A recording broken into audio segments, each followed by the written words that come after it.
بسم اللہ الرحمن الرحیم۔ مسئلہ تقلید کو سمجھنے کے لیے 4 باتیں سمجھنا ضروری ہیں۔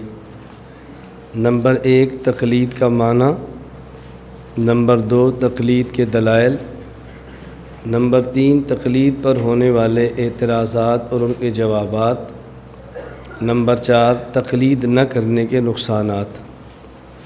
تقلید کے دلائل پہ بات چل رہی تھی۔ 2 دلیلیں قرآن کریم سے میں نے پیش کی تھی، 2 آیتیں، اسی طرح 2 حدیثیں ذہن نشین فرما لیں۔ میں نے گزارش کی تھی کہ دلائل بہت ہیں اور آپ کے سامنے لکھے ہوئے موجود ہیں۔ اس وقت تمام دلائل بیان کرنا مقصود نہیں ہے، مسئلہ سمجھ آ جائے اور دلیل دینے کا سلیقہ آ جائے، بس یہ کافی ہے۔ حضرت امام بخاری رحمۃ اللہ علیہ نے صحیح بخاری میں ایک باب قائم فرمایا ہے، باب اجر الحاکم اذا اجتہد فاصاب او اخطأ، یا آپ یوں پڑھ سکتے ہیں باب اجر الحاکم، دونوں طرح پڑھنا ٹھیک ہے۔ حضور اکرم صلی اللہ علیہ وسلم نے ارشاد فرمایا، حضرت عمر بن عاص رضی اللہ عنہ صحابی اس کے راوی ہیں، فرمایا اذا حکم الحاکم فاجتہد فاصاب فلہ اجران واذا حکم فاجتہد ثم اخطأ فلہ اجر۔ اگر حاکم اجتہاد کرے اور اجتہاد اس کا درست ہو، اس درست اجتہاد پر اللہ اس کو 2 اجر عطا فرماتے ہیں، اور اگر اجتہاد کرے اور اجتہاد میں خطا ہو جائے تو اللہ رب العزت اس کو پھر بھی 1 اجر ضرور عطا فرماتے ہیں۔ اب یہ ہماری دلیل کیسے ہے؟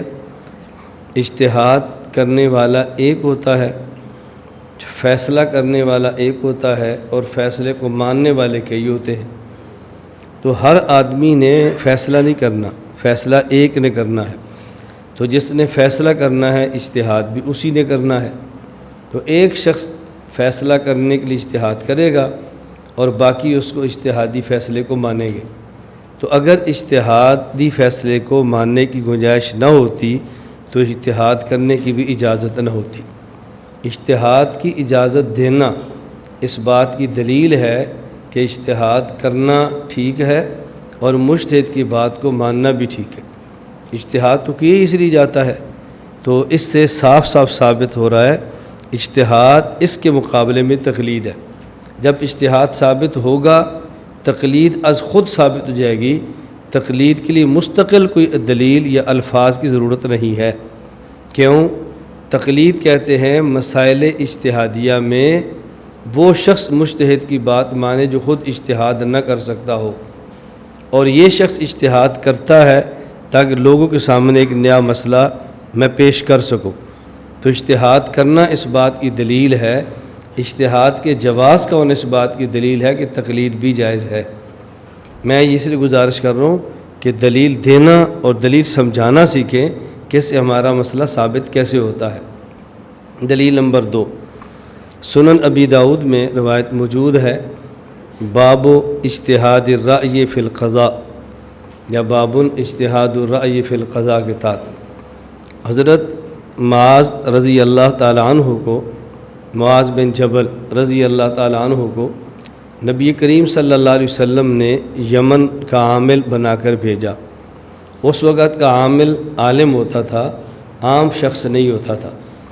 تو نبی کریم صلی اللہ علیہ وسلم نے جب حضرت معاذ کو رخصت فرمایا تو آپ سے سوالات کیے، جس طرح کوئی استاذ اپنے شاگرد کو تیار کرے اور کسی علاقے میں کام کے لیے بھیجے تو پھر بس اوقات اس سے پوچھتا ہے کہ آپ جا کر وہاں کیسے کام کرو گے، بات کیسے کرو گے، بیان کیسے کرو گے۔ تو حضرت معاذ رضی اللہ تعالیٰ عنہ سے رسول اللہ صلی اللہ علیہ وسلم نے پوچھا، ان عرض لک قضاء بما تقضی یا معاذ، اے معاذ اگر آپ کے سامنے کوئی کیس آ گیا تو آپ اس کا فیصلہ کیسے کرو گے؟ انہوں نے کہا اقضی بکتاب اللہ، میں سب سے پہلے اس کا فیصلہ قرآن کریم کے مطابق کروں گا۔ تو رسول اکرم صلی اللہ علیہ وسلم نے پوچھا فَإِن لَمْ تَجِدْ فِي کتاب اللہ، اگر تجھے اس کا فیصلہ قرآن کریم میں نہ ملے تو پھر کیا کرو گے؟ کہا اقضی بسنت رسول اللہ صلی اللہ علیہ وسلم، تو پھر میں سنت کے مطابق فیصلہ کروں گا۔ فرمایا فَإِن لَّمْ تَجِدْ فِي سُنَّةِ رسول اللہ ولا فی کتاب اللہ، اگر تجھے سنت میں بھی نہ ملے اور کتاب میں بھی نہ ملے تو پھر کیا کرو گے؟ کہا جی اجتہد برأیی ولا آلو، میں پھر اجتہاد کروں گا اور اجتہاد کرنے کے اندر کمی نہیں کروں گا، اپنی پوری طاقت خرچ کروں گا اور دیانتداری کے ساتھ اجتہاد کروں گا۔ ولا آلو کا معنی یہ ہے کہ میں کمی نہیں کروں گا، جس طرح میرے بس میں ہے میں پوری طاقت صرف کروں گا تاکہ مسئلہ ٹھیک نکلے۔ نبی کریم صلی اللہ علیہ وسلم ان کی اس بات سے خوش ہوئے تو آپ نے ایک کام فرمایا اور ایک جملہ ارشاد فرمایا۔ کام یہ کیا، فضرب رسول اللہ صلی اللہ علیہ وسلم صدرہ، آپ نے اپنا ہاتھ حضرت معاذ رضی اللہ تعالیٰ کے سینے پر مارا تاکہ اس کی برکت سے معاذ کا سینہ کھل جائے۔ نمبر 2 جملہ ارشاد فرمایا، الحمدللہ الذی وفق رسول اللہ لما یرضی رسول اللہ، میں اللہ کا شکر ادا کرتا ہوں کہ میں اللہ کا رسول، اللہ کا نمائندہ ہوں، اور یہ معاذ یہ میرا رسول اور میرا نمائندہ ہے۔ تو ایک ہوتا ہے نمائندہ خدا، ایک ہوتا ہے نمائندہ مصطفیٰ۔ نبی نمائندہ خدا ہوتا ہے اور صحابی نمائندہ مصطفیٰ ہوتا ہے۔ تو حضرت رسول اللہ صلی اللہ علیہ وسلم فرمایا، میں اللہ کا شکر ادا کرتا ہوں، اللہ نے میرے نمائندے کو اس بات کی توفیق عطا فرمائی کہ جس بات نے اللہ کے نمائندے یعنی رسول کو خوش کر دیا ہے۔ اب دیکھو یہاں لوگ مسئلہ پوچھنے والے ہیں اور حضرت معاذ تنہا مسئلہ بتانے والے ہیں۔ حضرت معاذ مسئلہ کتاب اللہ سے بتا رہے ہیں، کتاب اللہ میں نہیں ملتا تو سنت رسول سے بتا رہے ہیں، اور سنت رسول سے نہیں ملتا تو آپ اجتہاد فرما رہے ہیں، اور اجتہاد اس لیے ہے کہ لوگ ان کی بات کو مانیں۔ تو نبی کریم صلی اللہ علیہ وسلم نے حضرت معاذ کے اجتہاد فرمانے پر خوشی کا اظہار فرمایا ہے، خوشی کا اظہار فرمایا۔ یہاں 2-3 باتیں، زیادہ نہیں، میری کتاب ہے آپ نے شاید دیکھی ہوگی دروس الحدیث کے نام پہ، اگر وہ کتاب آپ لے لیں اس میں اس حدیث پر بڑی تفصیل کے ساتھ گفتگو موجود ہے۔ نبی کریم صلی اللہ علیہ وسلم نے حضرت معاذ سے پوچھا، ان عرض لک قضاء بما تقضی، اس سے معلوم ہوا کہ کچھ لوگ مسئلہ پوچھنے والے ہوتے ہیں اور کچھ مسئلہ بتانے والے ہوتے ہیں۔ ایسا نہیں ہوتا کہ ہر بندہ تحقیق کرے اور ہر بندہ مسئلہ بیان کرے۔ تو رسول اکرم صلی اللہ علیہ وسلم نے خود ہی تقسیم فرما دی ہے کہ کچھ مسئلہ پوچھیں گے اور کچھ مسئلہ بتائیں گے۔ آگے ضابطہ مسئلہ پوچھنے والے کے نہیں ہے، مسئلہ بتانے والے کے لیے ہے کہ آپ نے مسئلہ بتانا کیسے ہے؟ کتاب اللہ سے۔ اور فَإِن لَّمْ تَجِدْ فِي کتاب اللہ، رسول اکرم صلی اللہ علیہ وسلم نے یہ نہیں فرمایا فَإِن لَّمْ يَكُنْ فِي کتاب اللہ کہ اگر کتاب اللہ میں نہ ہو تو پھر کیا کرو گے؟ فرمایا فَإِن لَّمْ تَجِدْ فِي کتاب اللہ، اگر کتاب اللہ میں آپ کو نہ ملے تو پھر کیا کرو گے؟ ایک ہوتا ہے کتاب اللہ کے اندر مسئلے کا نہ ہونا، اور ایک ہوتا ہے مسئلہ ہو اور ایک بندے کو نہ ملے۔ اس سے معلوم ہے کہ ایسے ہو سکتا ہے کہ ایک مسئلہ کتاب اللہ میں ہو لیکن مجتہد کی اس آیت پر نظر نہ جائے، ایسے ہو سکتا ہے۔ تو آپ نے فَإِن لَّمْ تَجِدْ فرمایا، فَإِن لَّمْ يَكُنْ نہیں فرمایا۔ انہوں نے کہا جی میں سنت رسول سے فیصلہ کروں گا۔ اب یہاں دیکھیں کتاب اللہ کے بعد فیصلہ سنت رسول سے کیا ہے، انہوں نے یہ نہیں فرمایا کہ اقضی بحدیث رسول اللہ، اور نہ ہی اللہ کے نبی صلی اللہ علیہ وسلم فرمایا کہ معاذ کتاب اللہ کے بعد حدیث ہوتی ہے، کتاب اللہ کے بعد سنت نہیں ہوتی، تو میری کتاب میں مسئلہ نہ ملے تو میری حدیث میں تلاش کرنا۔ فرمایا اگر کتاب اللہ میں نہ ملے تو پھر کہا جی سنت، فَإِن لَّمْ تَجِدْ فِي سنت رسول اللہ۔ تو معلوم ہوا کہ جو ہم مسائل امت کو بتاتے ہیں پہلا نمبر کتاب اللہ کا ہے، اور کتاب اللہ کے بعد نمبر سنت رسول اللہ صلی اللہ علیہ وسلم کا ہے۔ عام لوگ کہتے ہیں جی اس میں تو کوئی خاص فرق نہیں ہے، ہم نے کہا نہیں، خاص فرق بھی ہے، عام فرق بھی ہے۔ اور غلط فہمی ہمیں یہاں سے لگتی ہے کہ جس طرح میں نے کل عرض کیا تھا کہ بسا اوقات مذہب کا لفظ دین پر استعمال ہو جاتا ہے اور دین کا لفظ مذہب پر استعمال ہو جاتا ہے، ورنہ در حقیقت دین اور مذہب کے معنی میں فرق ہے۔ بسا اوقات ایمان کا لفظ اسلام پہ استعمال ہو جاتا ہے اور بسا اوقات اسلام کا لفظ ایمان پہ استعمال ہو جاتا ہے، تو بندہ سمجھتا ہے کہ اسلام ایمان میں فرق نہیں ہے، حالانکہ اسلام اور ایمان کے معنی میں فرق ہے۔ اسی طرح بسا اوقات سنت کا استعمال حدیث پر ہو جاتا ہے اور حدیث کے لفظ کا استعمال سنت پہ ہو جاتا ہے، تو تو اس سے لوگ غلط فہمی کے اندر مبتلا ہو جاتے ہیں کہ سنت اور حدیث ایک ہی چیز ہے، حالانکہ سنت کا معنی الگ ہے اور حدیث کا معنی الگ ہے۔ آپ کسی سے بھی پوچھو حدیث کا معنی کیا ہے، تو محدثین حدیث کا معنی بیان فرمائیں گے رسول اللہ صلی اللہ علیہ وسلم کے قول فعل تقریر، صحابی کے قول فعل تقریر اور تابعی کے قول فعل تقریر کو حدیث کہتے ہیں۔ اب دیکھو حدیث کے معنی میں 9 چیزیں آ گئی ہیں۔ نمبر 1 نبی پاک کا قول ارشاد، فعل آپ کا عمل، اور تقریر کہ آپ کے سامنے کسی مسلمان نے یعنی صحابی نے قول یا فعل کیا ہو اور آپ خاموش رہے ہوں۔ نمبر 2 اسی طرح صحابی کا قول فعل اور تقریر، تابعی کا قول فعل اور تقریر، تو کتنے ہو گئے؟ 9 ہو گئے۔ اور جب سنت پوچھو سنت کسے کہتے ہیں تو آپ کہتے ہیں جی الطریقۃ المرضیۃ المسلوکۃ فی الدین، سنت اس طریقے کا نام ہے جو پسندیدہ بھی ہو اور پھر دین میں چلا بھی ہو۔ اگر ایک پسندیدہ طریقہ ہو لیکن وہ چلا نہ ہو اس کو سنت نہیں کہتے۔ سنت کے لیے ضروری ہے کہ وہ عمل آگے چلا ہو اور صحابہ کرام رضی اللہ عنہم اجمعین اس کو لے کر چل پڑے ہوں تو اس کو سنت کہیں گے۔ تو سنت اور حدیث میں کچھ فرق ہے۔ اب دیکھو آپ جب بھی فن حدیث کو پڑھو گے تو آپ پڑھو گے جی حدیث کی 2 قسمیں ہیں، ایک حدیث کی 2 قسمیں ہیں، ایک ہے متواتر اور ایک ہے خبر واحد، پھر خبر واحد کی 16 قسمیں ہیں۔ یہ ساری تقسیم آپ پڑھو گے حدیث میں، لیکن کبھی آپ نہیں پڑھو گے کہ سنت کی 2 قسمیں، یہ نہیں ہو، سنت کی قسمیں آپ نہیں پڑھیں گے، حدیث کی آپ قسمیں پڑھیں گے۔ یہ میں بات کیوں کہہ رہا ہوں بھئی یہ حدیث صحیح ہے اور یہ ضعیف ہے، یہ تقسیم سنت میں نہیں ہے کہ یہ سنت صحیح ہے اور یہ سنت ضعیف ہے۔ اسی طرح حدیث میں آپ پڑھیں گے یہ حدیث منسوخ ہے اور یہ حدیث ناسخ ہے، لیکن سنت میں آپ نہیں پڑھو گے کہ یہ سنت منسوخ ہے اور یہ سنت ناسخ ہے، یہ آپ کبھی نہیں پڑھو گے۔ اسی طرح عمل کرنے میں سنت پر عمل کرنے کے فضائل آپ کو ملیں گے، لیکن حدیث پر عمل کرنے کے فضائل اس طرح شاید آپ کو نہ ملے۔ اور احادیث آپ تلاش کریں گے تو رسول اکرم صلی اللہ علیہ وسلم نے سنت کو لازم پکڑنے کا بار بار حکم دیا ہے، جبکہ حدیث کے بارے میں ایسی بات نہیں ہے۔ میں صرف یہ کہہ رہا تھا کہ اس کو سمجھنا ضروری ہے۔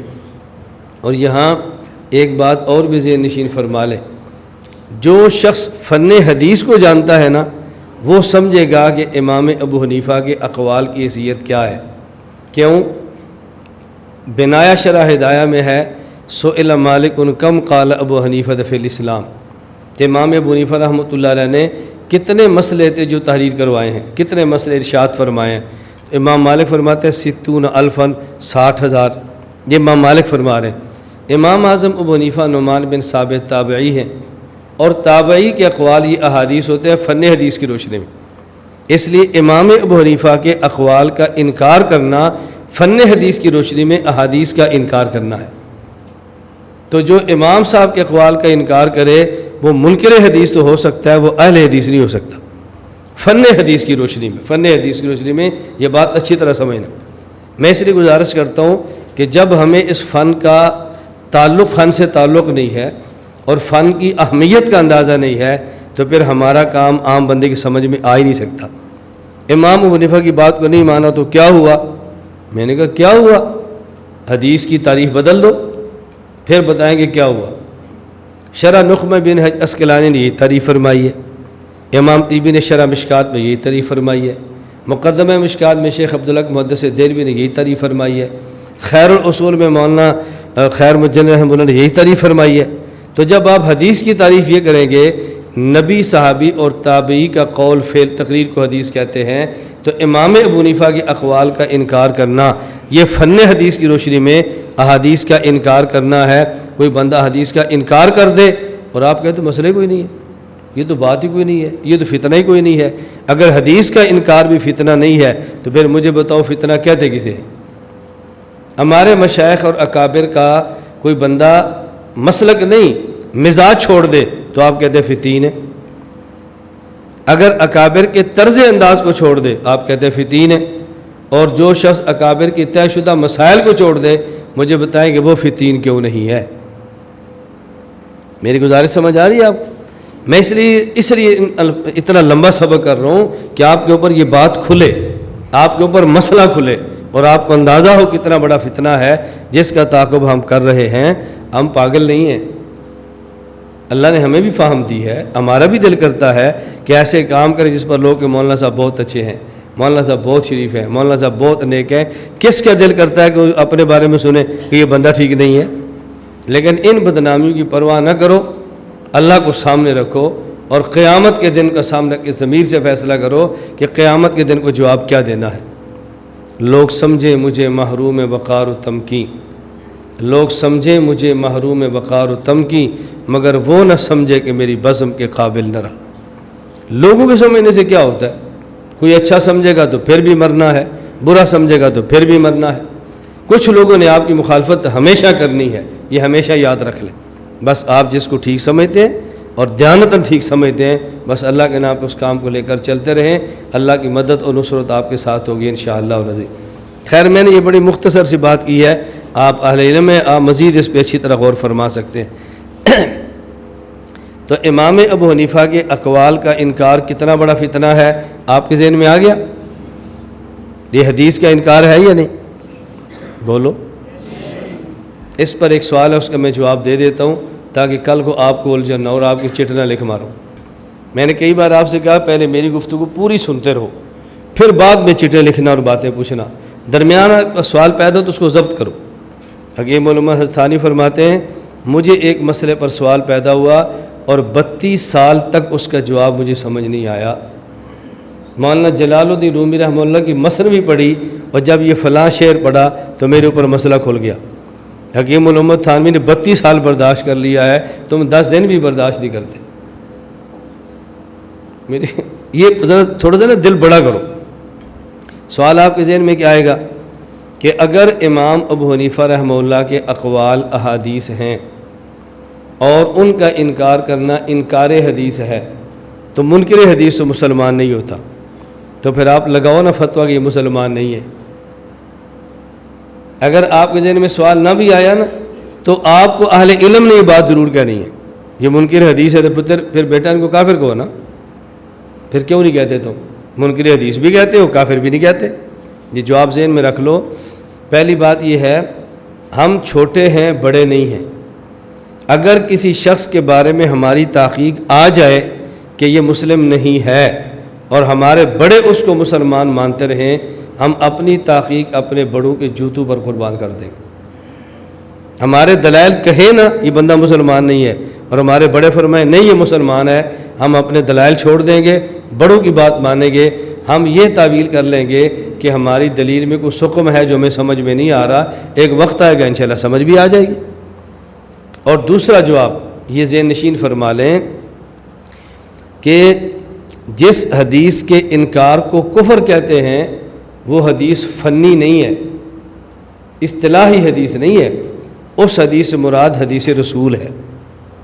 جب کہتے ہیں کہ منکر حدیث کافر ہے، اس سے مراد منکر حدیث اصطلاحی نہیں ہوتا، اس سے مراد منکر حدیث رسول ہوتا ہے۔ حدیث رسول کا انکار کرنا الگ ہے اور فنی طور پر جس کو حدیث کہہ دیں اس کا انکار کرنا الگ ہے۔ اس لیے حضرت امام صاحب کے اقوال حدیث ہیں لیکن اصطلاحاً حدیث ہیں، حدیث رسول نہیں ہے۔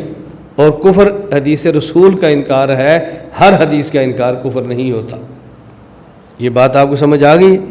چلو میں اس لیے کہتا رہتا ہوں بھائی سمجھ آ جائے، ایک وقت آئے گا اللہ سمجھانے کی توفیق بھی دے گا۔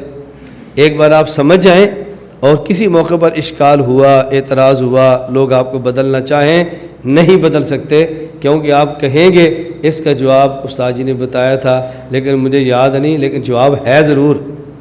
اور اگر یہ جوابات آپ نے سنے نہیں ہوں گے نا تو پھر آپ ہمیشہ تذبذب کے شکار رہیں گے، پتہ نہیں بات غلط ہے، پتہ نہیں مسئلہ غلط ہے، پتہ نہیں ہمارا کام غلط ہے۔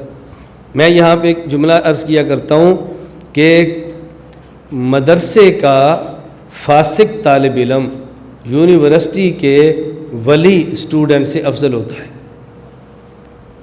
مدرسے کا فاسق طالب علم اسکول، کالج، یونیورسٹی کے ولی اور نیک طالب علم سے بھی افضل ہوتا ہے۔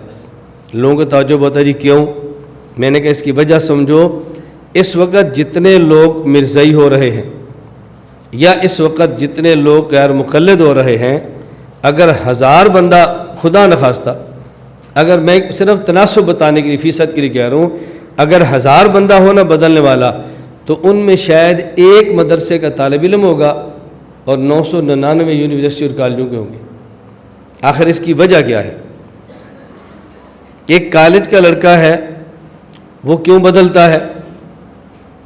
مخالف مذہب والا ہمارے مسئلے پر اس سے دلیل مانگتا ہے، اس کو دلیل نہیں آتی، اور پھر مخالف مذہب والا وہ اپنے مسئلے پر دلیل پیش کرتا ہے، تو کالج کا لڑکا اس دلیل کا جواب نہیں دے سکتا، نتیجے میں اپنا مذہب بدل جاتا ہے اور کبھی اپنا دین بدل دیتا ہے۔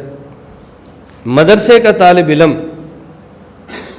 مخالف مذہب یا مخالف دین والا اس کے مذہب اور دین پہ دلیل پوچھتا ہے تو اس کو نہیں آتی، جو وہ اپنے مذہب دین پہ دلیل دیتا ہے یہ اس کا جواب بھی نہیں دے سکتا، لیکن یہ بدلتا پھر بھی نہیں ہے۔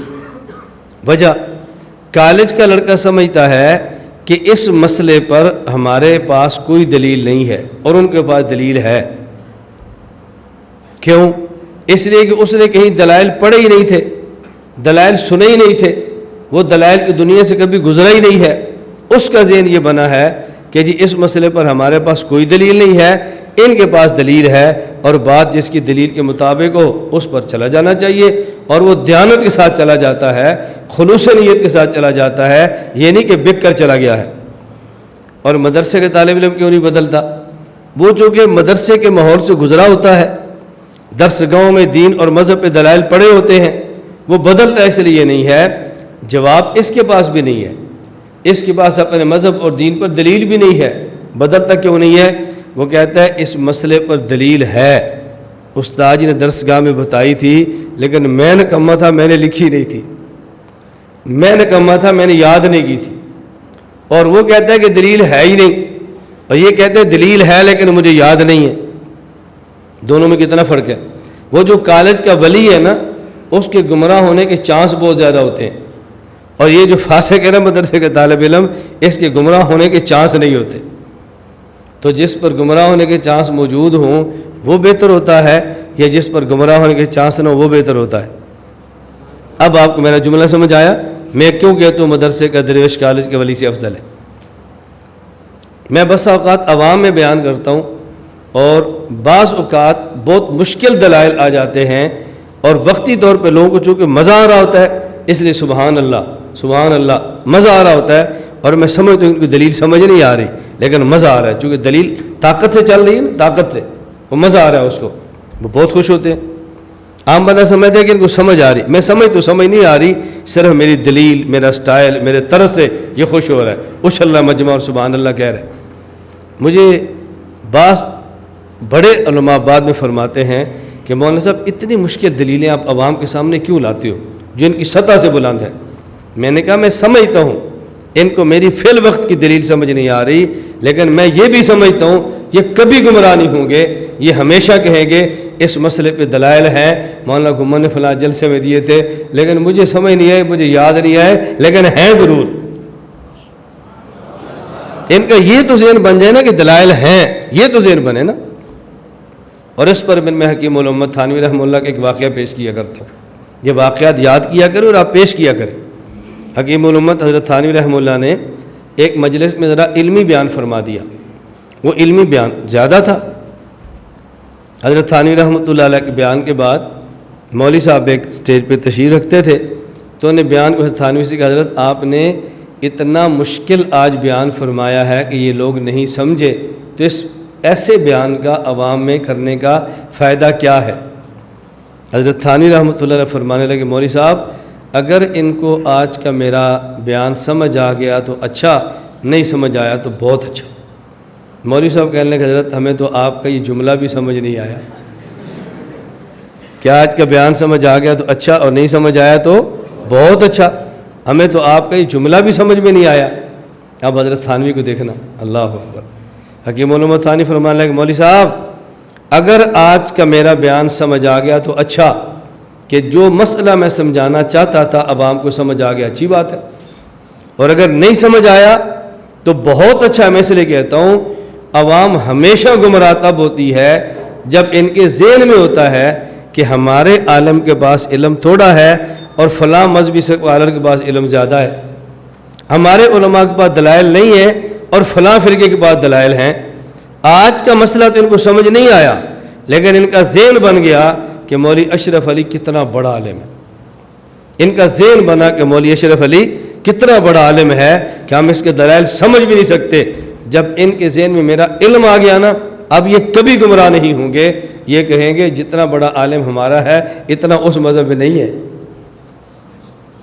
جتنا بڑا عالم ہمارا اتنا اس مذہب میں نہیں ہے. مولوی صاحب آج کا بیان تو سمجھ نہیں آیا نا، لیکن یہ بات ان کے ذہن میں بیٹھ گئی نا کہ مولوی اشرف علی عالم کتنا بڑا ہے ہمارے مذہب کا، یہ کبھی گمراہ نہیں ہوں گے. اب بتاؤ، یہ اکابر کا طرز ہے نا جو ہم نے اختیار کیا ہوا ہے. میں ہمیشہ عرض کرتا ہوں، آپ بات ہمیشہ یاد رکھ لیں، یہ ہمارا سٹیج ہے، ہماری درسگاہ ہے، یہاں دوران درس اکابر آتے رہیں گے. بہت ساری باتیں ایسی وہ فرمائیں گے کہ جو ہمارے مزاج سے میچ نہیں کرتی ہوں گی. ٹھیک ہے، ہمارے بڑے ہیں، بک بک کرنا یہ مزاج نہیں ہے، یہ مناسب نہیں ہے. میں اس پر ایک چھوٹا سا واقعہ سناتا ہوں. 2008 میں نے تحفظ سنت کانفرنس لاہور میں منعقد کی، صوبائی سطح پہ، اور جن کے علم میں وہ جانتے ہیں، یا آپ اس کو میڈیا پہ سرچ کریں آپ کے سامنے آئے گی. بہت بڑی کانفرنس تھی. اب کانفرنس بہت بڑی، اس سطح کی ہماری جماعتی پہلی کانفرنس تھی، بہت بڑی ہم نے کانفرنس کی. اس میں اسٹیج پر بعض وہ مشائخ بھی آئے کہ جو ویڈیو کے قائل نہیں ہیں، حرام سمجھتے. آگے ایک آئے تو نے کہا یہ ویڈیو بند کر دو. میں نے کہا بند کر دو، بند ہوگی. انہیں اپنا بیان فرمایا. اس کے بعد ایک اور آئے، انہیں صرف یہ نہیں کہا بند کر دو. اس وقت میں اسٹیج پہ نہیں تھا، میں کہیں پیچھے تھا، تو میں نے کہا بند کر دو. اور پھر ایک اور آئے، اب انہوں نے بیان فرمائے، یہ کیا سینما بنا رکھا ہے، کیا کنجر خانہ بنا رکھا ہے، شیطان کو تم خوش کرتے ہو، کیا اسے دین کا کام ہوگا. اب دیکھو بظاہر ہمارے کتنے خلاف ہے، بظاہر ہماری کتنی تذلیل ہے. میرے ساتھی نے فون کیا، استاد اسٹیج پہ آؤ، آپ جلدی پہنچو، حالات بہت خراب ہو گئے ہیں، مجمع سارا متنفر ہو جائے گا. میں نے کہا نہیں ہوتا، میں ابھی آؤں گا، ذرا بیان ختم ہونے دو. بیان ختم ہو گیا. میں نے کہا ویڈیو آن کرو، میرا بیان شروع کرو.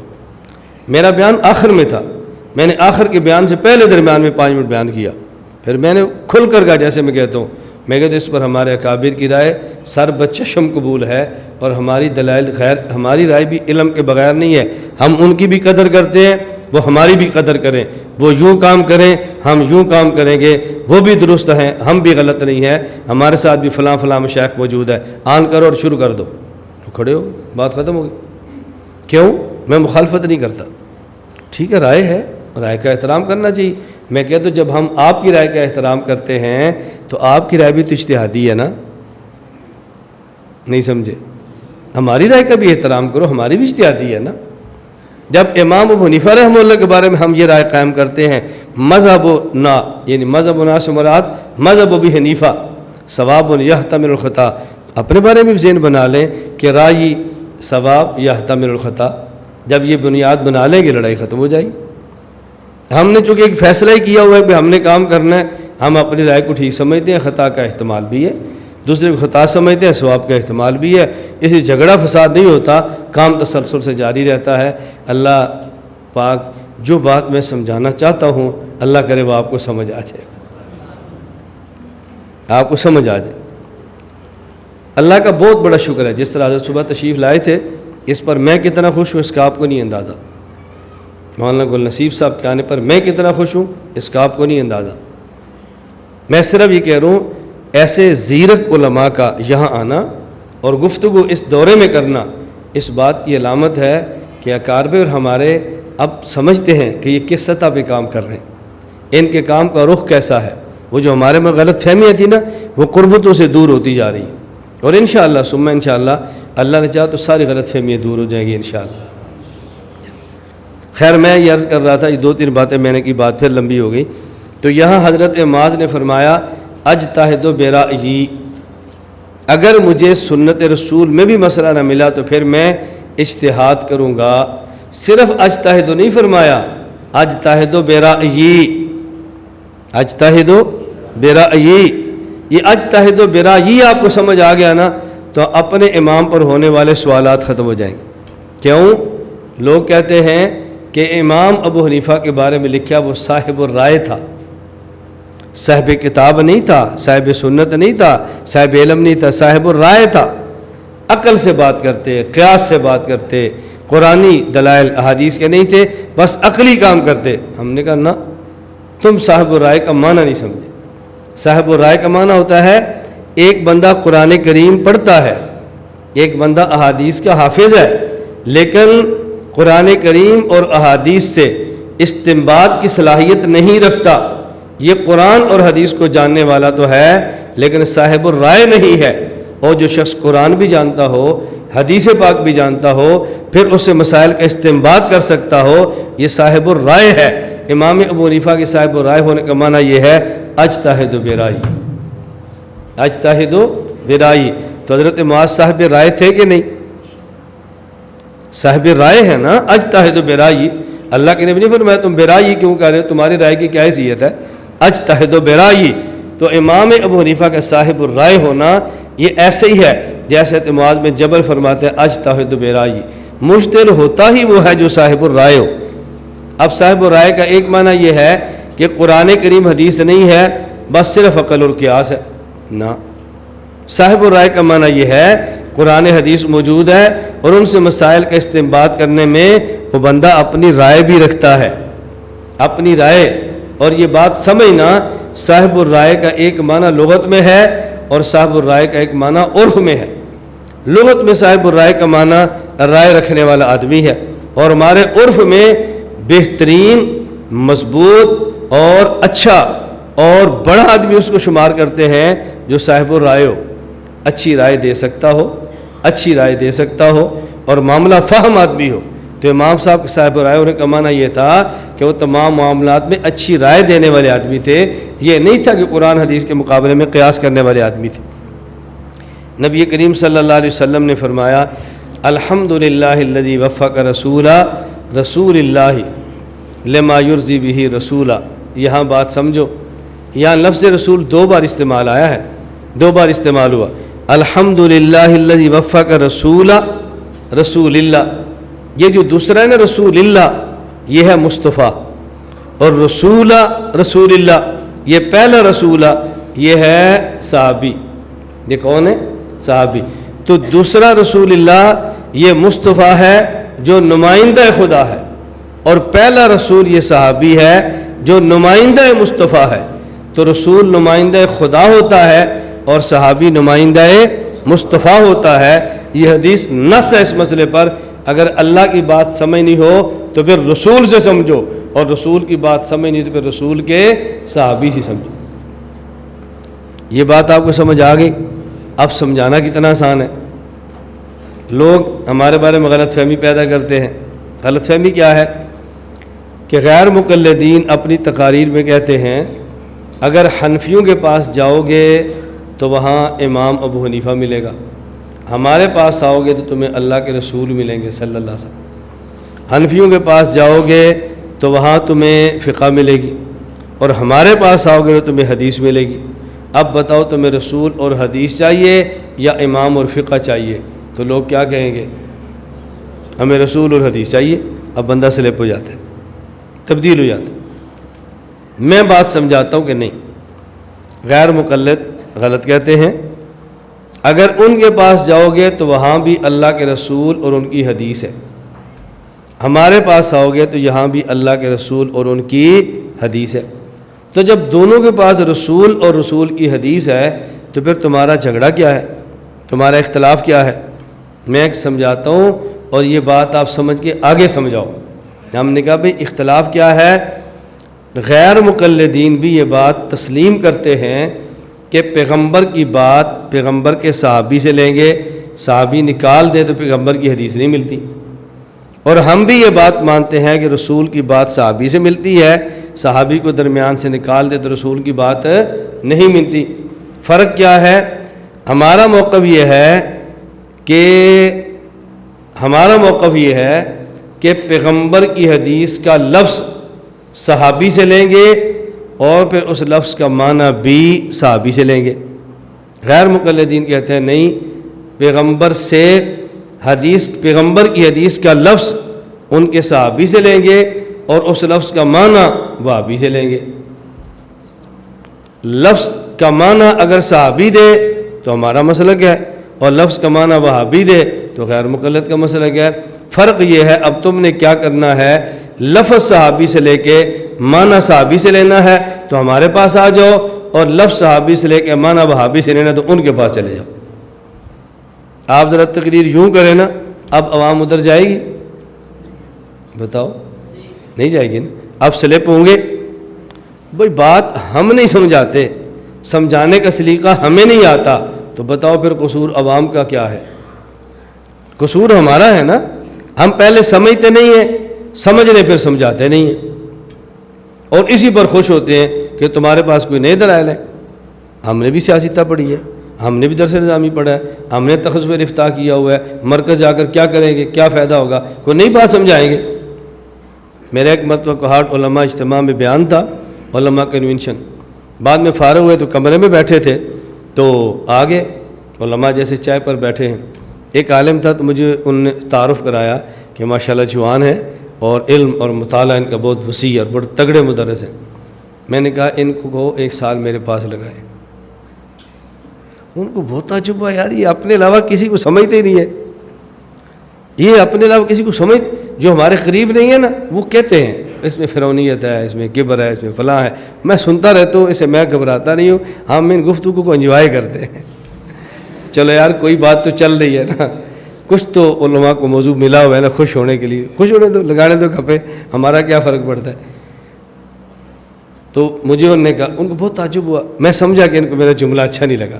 میں نے کہا مولانا مجھے آپ ایک بات سمجھائیں، آپ کے علاقے میں ایک پہلوان آئے جو بوڑھا ہو اور کمزور ہو، اور آپ کے پاس ایک بیٹا ہو جو مقویات کھاتا ہو، رغنیات استعمال کرتا ہو، ورزش اور کثرت کرتا ہو، اور جسم اس کا طاقت سے پھٹ رہا ہو، اور آپ اس پہلوان بوڑھے کو یہ بات سمجھائیں کہ ہمارے اس نوجوان میں طاقت بہت ہے، یہ تمہیں ایک ہاتھ سے ایک مک مارے تم مر جاؤ، تم پہلوان ہو، یہ بہت طاقتور ہے، اور وہ آپ سے کہے کہ یہ جو طاقتور آپ کا بچہ ہے یہ 40 دن کے لیے مجھے دو، میں ذرا اس کو طاقت استعمال کرنے کا طریقہ بتاتا ہوں، میں اس کو گر بتاتا ہوں کہ لڑنا کیسے ہے، کشتی کیسے کرنی ہے، تو آپ اس بابا جی کی بات کو برا سمجھو گے؟ کہا نہیں، اچھا سمجھو گے۔ میں نے کہا جس طرح آپ نے بابا جی کی بات کو اچھا سمجھا نا، میری بات کو برا نہ سمجھو۔ میں کہتا ہوں علم ان کے پاس موجود ہے، یہ علم عوام کو کیسے دینا ہے یہ گر ان کے پاس نہیں، یہ میرے پاس ہے، یہ میرے پاس سال لگائیں اور اپنے علم کو عوام میں بیان کرنے کا سلیقہ سیکھ لیں۔ میں نے کہا میں ان کو نئی چیز تھوڑی دوں گا، یہ اصطلاحی باتیں کریں گے، عوام اصطلاحی نہیں سمجھتی، علمی باتیں کریں گے وہ نہیں سمجھتی، تو ان کے علوم کو آسان کر کے عوام میں کیسے دینا ہے میں اتنا ان کو طریقہ سکھا دوں گا، اور کوئی نئی بات تو نہیں ہے۔ تو پھر ان کو احساس ہوا کہ یہ بندہ غلط بات نہیں کہتا۔ جو آپ گزارش سمجھ آ گئی ہے نا، آپ یوں ذرا تھوڑی سی بات کرنا سیکھو تو آپ کو پھر اندازہ ہوگا کہ بات کرنی آسان کتنی ہے۔ میں اس پر میرے بیانات بھی ہیں مستقل، پورا گھنٹہ اسی پر بیان ہے، نبی نمائندہ خدا، صحابی نمائندہ مصطفیٰ، پورے بیان ہے اس پر۔ میں صرف ایک مثال آپ کو بات سمجھانے کے لیے دے رہا ہوں۔ ایک غیر مقلد نے مجھے کہا کہ جی داڑھی کتنی رکھنی چاہیے؟ میں نے کہا آپ کیا کہتے ہیں کتنی رکھنی چاہیے؟ آپ فوراً جواب نہ دیا کرو، ذرا اس کا علم ناپ لو وہ کیا کہتا ہے، کتنی رکھنی چاہیے؟ مجھے کہتا ہے جی بڑھانی چاہیے۔ میں نے کہا کتنی؟ کہتے ہیں جتنی بڑھتی ہے۔ میں نے کہا ٹھیک ہے، اس پر کوئی حدیث ہے؟ کیا جی صحیح بخاری میں ہے، رسول اکرم صلی اللہ علیہ وسلم نے فرمایا کہ خالف المشرکین وفر اللحیٰ واحف الشوارب، مشرکین کی مخالفت کرو، داڑھی بڑھاؤ اور مونچھیں کٹاؤ۔ میں نے کہا جی کتنی بڑھاؤ؟ کہا جی حدیث میں تو نہیں ہے کتنی بڑھاؤ، بس جتنی بڑھتی ہے بڑھاؤ۔ میں نے کہا اس حدیث کے راوی کون ہے؟ عبداللہ بن عمر رضی اللہ عنہما۔ میں نے کہا ان کی رائے کیا ہے؟ آپ حضور نے فرمایا بڑھاؤ۔ اب ایک اس کا معنی آپ سمجھیں کہ جتنی بڑھتی ہے، ایک اس کا معنی صحابی سمجھا ہے، اس کا معنی جو صحابی سمجھا وہ کیا ہے؟ حضرت امام بخاری نے کتاب اللباس باب تقلیم الاسفار میں حدیث نقل کی ہے، اور اس کے فوراً بعد اس کا معنی صحابی سے کیا نقل کیا ہے؟ وَكَانَ ابْنُ عُمَرَ إِذَا حَجَّ وَاعْتَمَرَ قَبَضَ عَلَى لِحْيَتِهِ فَمَا فَضَلَ أَخَذَهُ۔ عبداللہ بن عمر جب حج عمرے پہ تشریف لے جاتے، کافی دن گزر جاتے، داڑھی بڑھ جاتی، یوں اپنی داڑھی مٹھی میں لیتے اور جو مٹھی سے بڑھ جاتی وہ تراشتے تھے۔ میں نے کہا داڑھی بڑھاؤ یہ حضور پاک کا ارشاد ہے، اگر اس کا معنی وہابی سے لو تو ناف سے نیچے جاتی ہے، اگر اس کا معنی صحابی سے لو تو مٹھی پر رک جاتی ہے۔ ان کے پاس بھی حدیث ہے، ہمارے پاس بھی حدیث ہے، فرق یہ ہے کہ حدیث کا معنی کن سے لینا ہے، وہ کہتا ہے وہابی سے لینا ہے اور ہم کہتے ہیں۔ آپ ایک تقریر کسی علاقے میں اس طرح کر دو تو کیا خیال ہے عوام جائے گی ادھر؟ بات سمجھانی تو آتی ہو نا، بات کرنی تو آتی ہو، دلائل دینے تو آتے ہوں، تحمل کے ساتھ آپ دلائل دو، آپ دیکھنا فضا بنتی کیسے۔ الحمدللہ الذی وفق رسول اللہ لما یرضی رسول اللہ صلی اللہ علیہ وسلم۔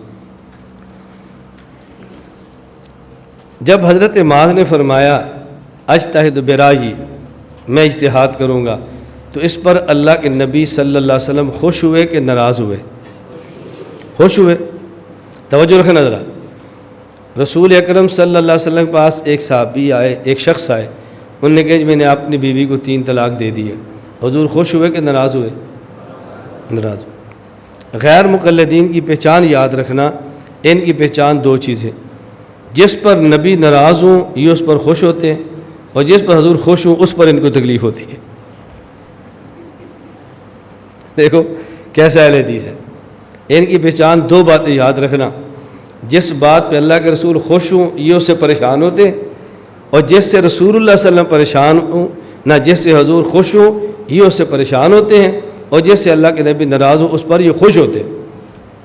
اب یہاں دیکھو حضرت معاذ نے کہا اجتہد برائیی، میں اجتہاد کروں گا، تو رسول اللہ صلی اللہ علیہ وسلم خوش ہوئے، کہا الحمدللہ الحمدللہ۔ آدمی جب خوش ہوتا ہے پھر یہ جملے کہتا ہے نا، الحمدللہ اللہ تیرا شکر ہے، الحمدللہ اللہ تیرا شکر ہے، وفق رسولی، یا اللہ تو نے میرے نمائندے کو اس بات کی توفیق دی ہے کہ جس سے تیرا نمائندہ خوش ہو گیا۔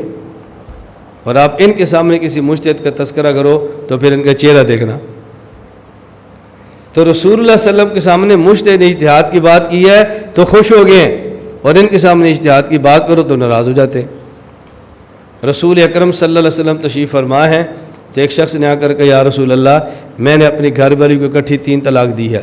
فقام غضبان، حضور ناراض ہو کر کھڑے ہو گئے، ناراض ہو کر کھڑے ہو گئے، فرمایا ایلعب بکتاب اللہ وانا بین اظہرکم، میں تمہارے درمیان موجود ہوں اور کتاب اللہ سے کھیلا جا رہا ہے۔ حضور ناراض ہو گئے اور ان کو آ کر کہے کہ جی میں نے بیوی اکٹھی 3 طلاق دی ہے۔ ماشاءاللہ چائے پیو، شربت لاؤ بھائی، بٹھاؤ بھائی، بٹھاؤ اس کو، کوئی بات نہیں، کوئی بات نہیں، کیا ہوا، ایسے ہوتا رہتا ہے، کوئی فکر نہ کرو، ابھی ہم لکھ دیتے ہیں کہ اب دیکھو 3 طلاق کا سن کر حضور ناراض ہو رہے ہیں اور یہ 3 طلاق کا سن کر خوش ہو رہے ہیں۔ تو یہ ان کی پہچان آپ نے یاد رکھنی ہے، اور یہ پہچان پھر عوام میں چلاؤ تو انشاءاللہ آپ کو احساس ہوگا کہ یہ کتنا کہ چل سکتے ہیں اپنے علاقوں میں۔ میں نے آپ کی خدمت میں 2 حدیثیں اور یہ 2 آیتیں پیش کی ہیں، اور میں نے گزارش کی تھی میں ان پر بہت مختصر بات کر رہا ہوں تاکہ بات بہت لمبی نہ ہو جائے۔ آگے دیکھیں، یہ تو تقلید کے دلائل تھے۔ بسا اوقات بعض غیر مقلد آپ کو ایسے ملیں گے جو یہ کہیں گے ہم تقلید تو مانتے ہیں لیکن ایک امام کی تقلید ہم یہ نہیں مانتے۔ ہم تقلید تو مانتے ہیں کبھی کسی کی، کبھی کسی کی، کبھی کسی کی، جب ایک مسئلہ قرآن و حدیث میں نہیں ملتا تو مجتہد کی بات مان لو، یہ تقلید ہے اور اسے تقلید مطلق کہتے ہیں۔ لیکن جب مسئلہ قرآن حدیث سے نہ ملے تو پھر ہر مجتہد کی نہ مانو، صرف ایک کی مانو، یہ تقلید شخصی ہے۔ تو وہ کہتے ہیں ہم تقلید مطلق تو مان لیتے ہیں، تقلید شخصی نہیں مانتے، آپ ہمیں تقلید شخصی پر دلائل دو۔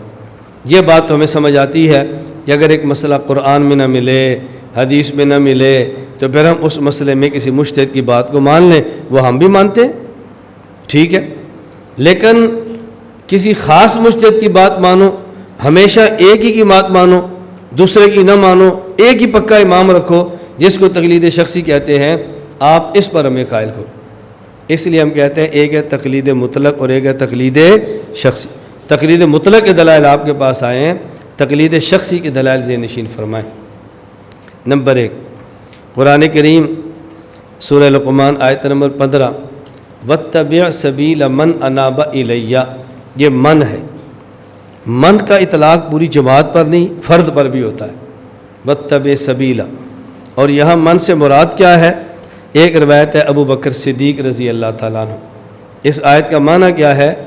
ہر اس شخص کے نقش قدم پہ چلو، واتبع سبیل من انابا، جو آپ کو میرے تک لائے۔ اس کی بعد مفسر تفسیر کیا کی ہے کہ من انا سے مراد ہے ابو بکر۔ اب ابو بکر تو ایک شخص ہے نا، ابو بکر تو کئی اشخاص نہیں ہیں۔ واتبع سبیل من انابا، اگر من انابا سے مراد ابو بکر صدیق ہوں گے تو پھر یہ تقلید شخصی پر دلیل ہوگی کہ ایک شخص ابو بکر ہے، حکم دیا جا رہا ہے کہ اس کی بات کو مانا جائے۔ واتبع سبیل من اناب الیہ، کافی سال پرانی بات ہے، میرا اپنا اندازہ ہے کہ اس کو کم از کم کوئی 10-11 سال ہو گئے ہوں گے۔ میں سیالکوٹ ایک جگہ پر گیا، یہ واقعہ بھی سمجھ لیں اور آپ کو اس سے بہت بڑا فائدہ ہوگا، گفتگو کا طریقہ بھی آپ کو سمجھ آئے گا اور ان کے حربے بھی آپ کو سمجھ آئیں گے۔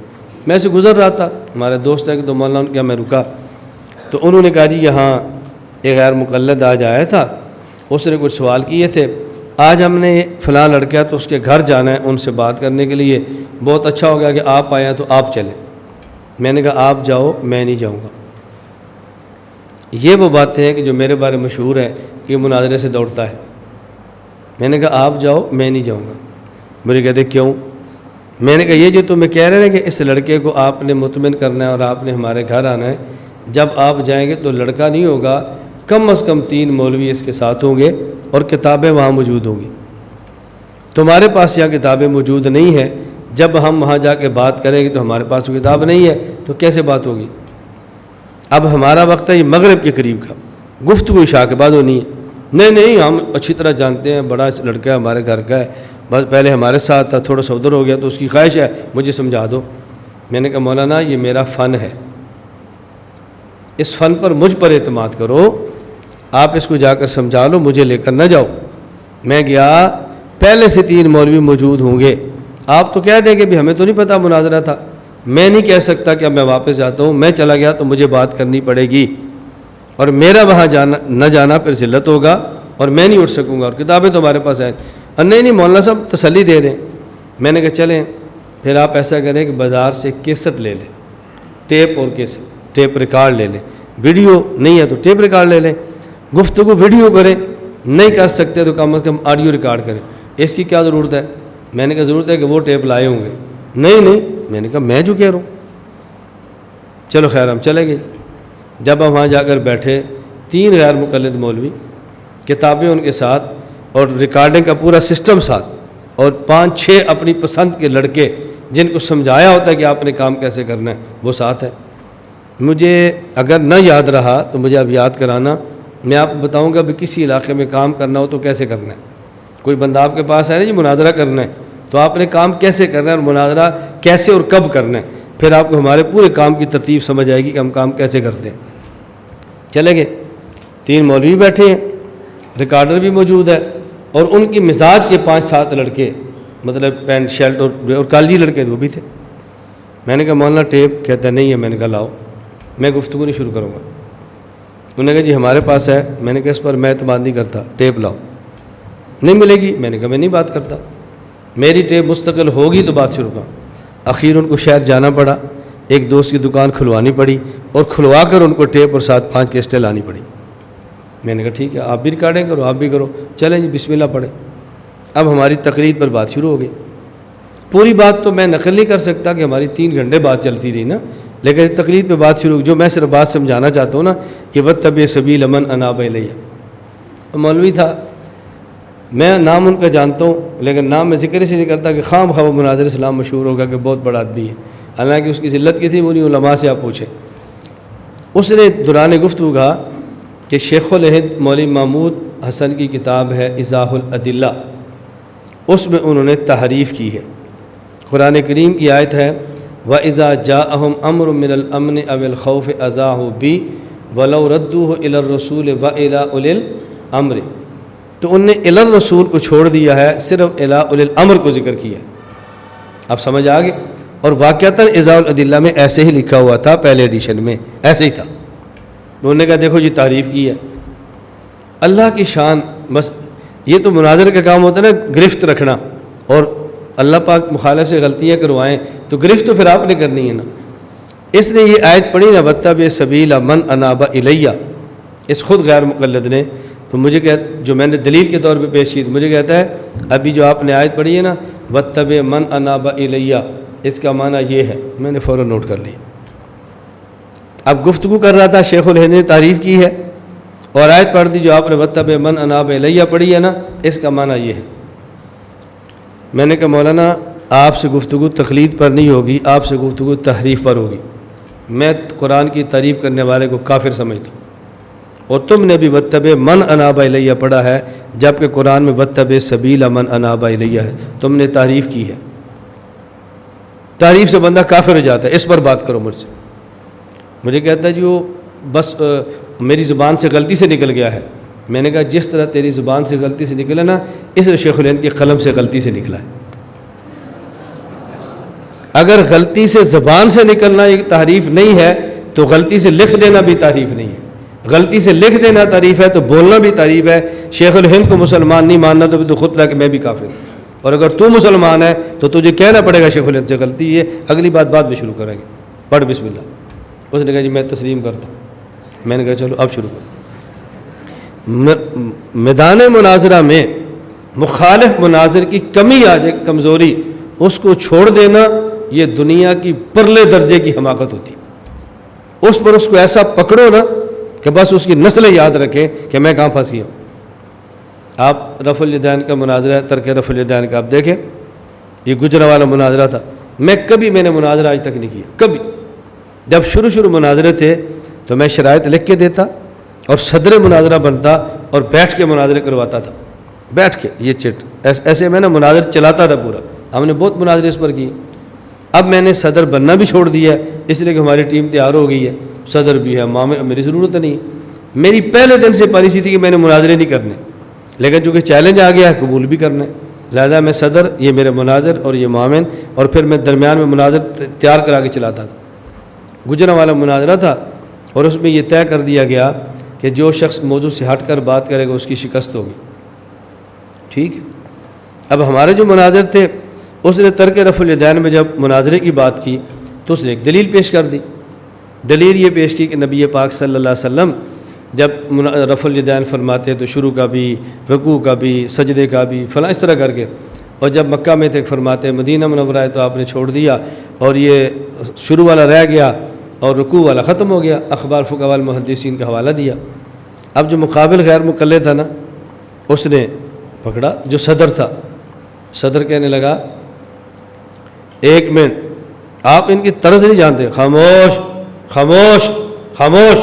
بندہ سمجھتا ہے یار اس سے تو بات کرنی مشکل ہے۔ کہتا ہے جی میری بات سنیں صدر صاحب۔ میں نے کہا جی دیکھیں ہماری شرائط میں لکھا ہوا ہے کہ جو موضوع سے ہٹ کے بات کرے اس کی شکست ہوگی۔ ہمارا جو موضوع مناظرہ ہے وہ سجدے کی رفع الیدین نہیں ہے، اور آپ کے مناظر نے سجدے کی رفع الیدین بھی درمیان میں ذکر کی ہے، لہذا آپ شکست لکھ کے دو۔ میں نے کہا لاؤ اسپیکر، نہیں اسپیکر ہی لکھو۔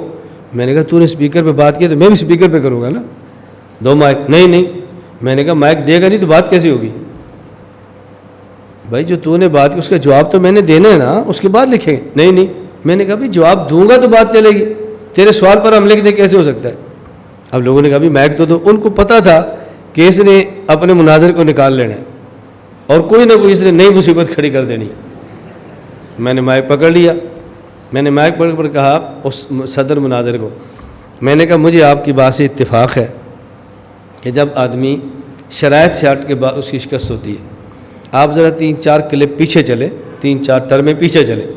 آپ کے اس مناظر نے رکوع کے رفع الیدین کو بیان کرتے ہوئے صحیح بخاری کی حدیث پڑھی ہے، اور اس میں سے ایک جملہ پڑھا تھا حدیث کا، وَكَانَ لَا يَرْفَعُ ذَلِكَ فِي السُّجُودِ۔ یہ اگر اس نے نہ پڑھا ہو تو میری شکست۔ تو جب اس نے جملہ پڑھا ہے صحیح بخاری کا وَكَانَ لَا يَرْفَعُ ذَلِكَ فِي السُّجُودِ کہ سجدوں میں حضور رفع الیدین نہیں کرتے تھے، موضوع مناظرہ رکوع کا رفع الیدین ہے، سجدے کا نہیں ہے، اس کی شکست پہلے تم لکھو پہلے آپ کے مناظر نے کی نا، لکھو شکست اس کی۔ پھنس گیا۔ میں نے کہا یہ لو مائک، وضاحت بھی کر لو اور شکست بھی لکھ دو، جو تم نے وضاحت کرنی ہے کرو۔ چپ، اب سارا مناظرہ خاموش۔ میں نے کہا لکھو نا شکست اس کی، شرط کے مطابق بات کر رہا ہوں۔ مجھے وہ فوراً پھر مناظرے میں کہنے لگا، کہتے ہیں ہم معذرت کرتے ہیں، میں نے کہا میں نہیں کرتا میں کیوں مدد کروں؟ اور اتفاق یہ ہے کہ وہ عمر میں مجھ سے چھوٹا تھا صدر. اب تو میں نے اپنی داڑھی کو ڈارک براؤن کیا ہوا ہے نا، پہلے وائٹ تھی. تو مجھے اس نے درمیان میں کہہ دیا انکل، ایسے کوئی بات چلتے چلتے وہ بیچارہ کہہ تو بیٹھا، اگلی جب طرح میں نے گفتگو دی، میں کہتا بیٹا میری بات سنو، آپ مجھے بیٹا کیوں کہتے ہیں؟ میں نے کہا آپ نے مجھے انکل کہا کہ میں ناراض ہوا ہوں آپ نے انکل کہا میں ناراض نہیں ہوں، میں بیٹا کہتا تو آپ کیوں ناراض ہوتے ہیں؟ ایسی ہم نے درگت ان کی بنائی نا، بس آپ کچھ نہ پوچھیں. میں خیر صرف یہ کر رہا ہوں، میں نے مناظرے نہیں کیے، اس کی خاص حکمت تھی کہ جس کے تحت میں نے کام نہیں کیا، اس کی خاص حکمت تھی. اب الحمدللہ ہماری پوری ٹیم ہے، صدر مناظر کچھ بھی نہیں، شرائط ہم ایسی طے کر لیتے ہیں کہ مناظرہ ہو ہی نہیں سکتا. میں اس لیے بارہا سمجھاتا ہوں آپ حضرات کو کہ میں انشاءاللہ کسی جو مغرب کے بعد اصلاحی مجلس ہوتی ہے نا، اس میں پوری ترتیب آپ کو سمجھاؤں گا. اگر کوئی کہے نا مناظرہ کرنا ہے، آپ نے کیسے کرنا ہے، ترتیب کیا رکھنی ہے، گفتگو کیسے کرنی ہے. چلیں حدیث نمبر 2. صحیح بخاری میں حضرت امام بخاری نے باب قائم کیا ہے، باب قول النبی صلی اللہ علیہ وسلم لو كنت متخذا خلیلا. اس کے تحت حدیث لائے ہیں کہ رسول اکرم صلی اللہ علیہ وسلم کے پاس ایک خاتون آئی، انہوں نے آپ سے مسئلہ پوچھا تو نبی کریم صلی اللہ علیہ وسلم نے فرمایا کہ چلی جاؤ پھر آنا. فأمرها ان ترجع الی، بعد میں آنا، مصروفیت ہوگی کل آنا، بعد میں آنا. اس عورت نے کہا ارأیت ان جئت ولم اجدک، میں کسی اور موقع پر آؤں اور آپ دنیا میں ہی نہ ہوں تو پھر کیا ہوگا، آپ مسئلہ بتا دو. آپ نے فرمایا ان لم تجدینی فاتی ابا بکر، اگر میں دنیا میں نہ ہوا تو پھر ابو بکر کے پاس جانا. اب یہاں رسول اکرم صلی اللہ علیہ وسلم نے شخص کا نام لیا ہے، پوری جماعت کا نام نہیں لیا، ہر کسی کی بات نے کی، فرد واحد کی ہے. تو معلوم ہوا کہ ایک ہی فرد سے مسئلے پوچھتے رہنا یہ کوئی قرآن اور حدیث کے خلاف نہیں ہے. حدیث نمبر 3 دیکھیں.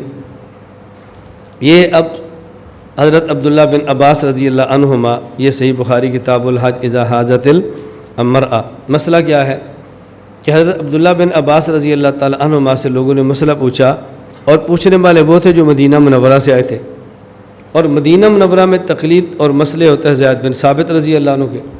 مسئلہ پوچھا کہ حضرت ایک عورت ہے، اس نے طواف زیارت کر لیا ہے، اب واپس جانا تھا تو طواف وداع باقی تھا، اس عورت کو حیض آ گیا، اس کا کیا حکم ہے؟ فرمایا واپس چلے جاؤ، حج ہو گیا، رکنے کی ضرورت نہیں ہے، واپس چلے جاؤ.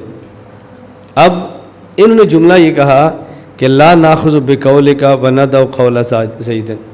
دیکھو اس مسئلے پہ آپ کی بات مانیں اور اپنے مجتہد زید کو چھوڑ دیں، ایسا نہیں ہوگا، ہم اپنے زید ہی سے مسئلہ پوچھیں. اب جو ابن عباس صحابی ہے نا، تو وہ تقلید مطلق نہیں کر رہے، تقلید شخصی کر رہے ہیں. ابن عباس فرمایا ٹھیک ہے مدینہ منورہ میں جاؤ، وہاں کسی سے پوچھ لینا. انہوں نے بھی نہیں کہا جب میں مسئلہ بتا رہا ہوں تو ان کے پاس کوئی علم زیادہ ہے، کیا میری بات کافی نہیں ہے؟ پر میں نہیں، انہیں سے پوچھو. پھر انہیں جا کر حضرت زید، پھر آگے مسئلہ ہوا، آگے تفصیل موجود ہے صحیح بخاری میں. میں صرف یہ کہہ رہا تھا کہ یہاں دیکھو تقلید شخصی ہو رہی ہے. حدیث نمبر 3. حضرت ابو موسیٰ اشعری رضی اللہ تعالیٰ عنہ سے مسئلہ پوچھا گیا، ایک شخص فوت ہوا ہے، اس کی بیٹی ہے، اس کی پوتی ہے اور اس کی بہن ہے، وراثت تقسیم کیسے کریں؟ تو انہوں نے فرمایا کہ آدھی وراثت نصف یہ بیٹی کو دے دو، آدھی بہن کو دے دو اور پوتی کو کچھ نہ دو، اور تم جاؤ عبداللہ بن مسعود سے مسئلہ پوچھ لو. حضرت عبداللہ بن مسعود رضی اللہ عنہ کے پاس آئے تو انہوں نے فرمایا نہیں، ابو موسیٰ اشعری نے مسئلہ غلط بتایا ہے. صحیح مسئلہ یہ ہے کہ تم اس میں آدھا یہ بیٹی کو دے دو اور جو پوتی ہے اس کو چھٹا سدس دے دو اور جو باقی بچے گا وہ بہن کو دے دو. اب انہوں نے واپس جا کر ابو موسیٰ اشعری کو بتایا کہ عبداللہ بن مسعود تو مسئلہ یوں بتا رہے ہیں. انہوں نے کیا فرمایا؟ وہ جملہ پڑھنے والا ہے. فرمایا لا تسألونی ما دام ھذا الحبر فیکم، لا تسألونی ما دام ھذا الحبر فیکم. صحیح بخاری باب المیراث. کہ جب تک تمہارے اندر یہ علم کا سمندر موجود ہے نا، تب تک مجھ سے مسئلہ نہ پوچھا، اسی سے پوچھتے رہنا۔ ابو موسیٰ اشعری رضی اللہ تعالیٰ عنہ تقلید شخصی کے قائل ہیں، تو تم تقلید شخصی کے قائل کیوں نہیں ہو رہے؟ وہ یہ تو نہیں فرما رہے کہ اجتہادی مسئلہ ہے کہ میرا ہے کہ ان کا ہے، تو وہ بھی ٹھیک ہے تو میں بھی ٹھیک ہوں، جس کا دل کرتا ہے مانو۔ فرمایا نہیں، عبداللہ بن مسعود کی بات تو مانا کرو۔ اور مصنف ابن ابی شیبہ حضرت امام بخاری کے استاد ابو بکر ابن ابی شیبہ کی کتاب ہے، باب ما قال فی ما یبدو به فی الاغطیہ۔ حضرت عمر رضی اللہ تعالیٰ عنہ نے خطبہ دیا، حضرت عمر رضی اللہ عنہ خطبہ دیتے اور ارشاد فرماتے ہیں، فرمایا من احب ان یسأل عن القرآن فلیاتی ابی بن کعب، جو شخص یہ چاہے کہ قرآن کے بارے میں کوئی مسئلہ پوچھے وہ ابی بن کعب کے پاس جائے۔ ومن احب ان یسأل عن الفرائض، اور جو چاہے کہ وراثت کا مسئلہ پوچھنا ہے، میراث کا، فلیات زید بن ثابت، وہ زید بن ثابت کے پاس جائے۔ ومن احب ان یسأل الفقہ، اور جو چاہے کہ عام فقہی مسئلہ پوچھے میراث سے ہٹ کے، فلیاتی معاذ بن جبل، وہ معاذ بن جبل کے پاس جائے۔ ومن احب ان یسأل عن المال، اور جو کو مالی مسئلہ پوچھنا چاہے، ضرورت مالی، فلیاتنی، میرے پاس آئے۔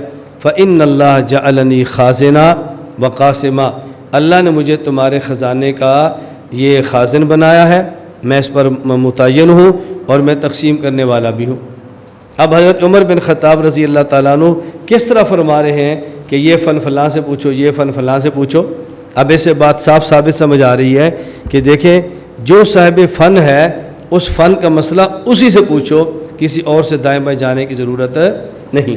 تو ہم تقلید شخصی کی بھی قائل ہیں اور تقلید مطلق کے بھی قائل ہیں، اس لیے دونوں کے دلائل قرآن کریم میں احادیث میں موجود ہیں، کبھی بھی الجھن کا شکار نہیں ہونا چاہیے۔ نمبر 3، تقلید پر ہونے والے شبہات کے جوابات۔ یہ بہت اہم عنوان ہے اور اس کو اچھی طرح آپ سمجھیں۔ نمبر 1، یہ کہتے ہیں قرآن کریم میں ہے، الیوم اکملت لکم دینکم واتممت علیکم نعمتی ورضیت لکم الاسلام دینا۔ اللہ رب العزت نے فرمایا کہ ہم نے دین کو کامل اور مکمل کر دیا۔ تو جب دین کامل ہو گیا تو پھر اس وقت قرآن حدیث فقہ تو تھی نہیں، یہ فقہ بعد میں ہے جو تم نے اس کے اندر اضافہ کیا ہے، تو یا مانو کہ دین ناقص ہے اور یا مانو کہ نہیں دین کامل ہے لیکن بعد میں ہم نے اضافہ کیا، وہ غلط ہے۔ آپ اس کو اچھی طرح بات سمجھیں۔ ہم ان سے کہتے ہیں اگر الیوم اکملت لکم دینکم کا معنی یہ ہے کہ جس دن یہ آیت نازل ہوئی اس دن دین کامل ہو گیا، اور اس کے بعد جو دین کے مسائل ہیں وہ سارے اضافہ ہیں، تو یہ آیت تو نازل ہوئی ہے حجۃ الوداع میں۔ اس کے بعد رسول اکرم صلی اللہ علیہ وسلم تقریباً 82 دن تک زندہ رہے ہیں، اور یہ قرآن کی آخری آیت نہیں ہے۔ قرآن کریم کی آخری آیت کون سی ہے؟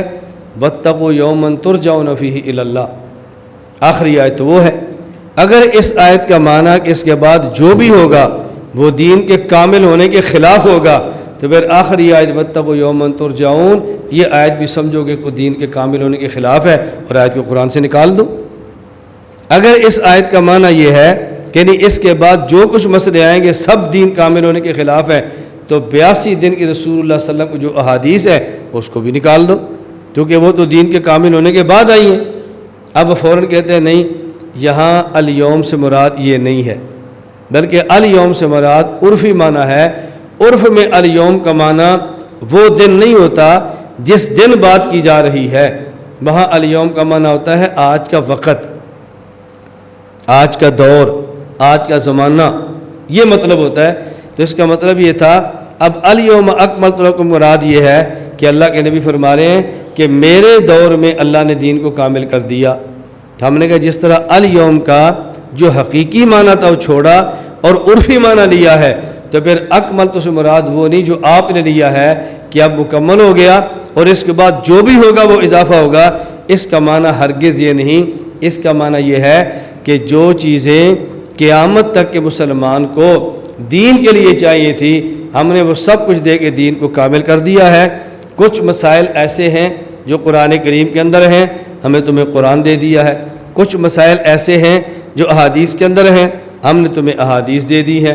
اور کچھ مسائل ایسے ہیں جو قرآن حدیث کے ظاہر پہ نہیں ہے، بلکہ مخفی اور طے میں چھپے ہیں، ان کو نکالنے کے لیے ہم نے صحابہ اور بعد میں مجتہدین دے دیے ہیں۔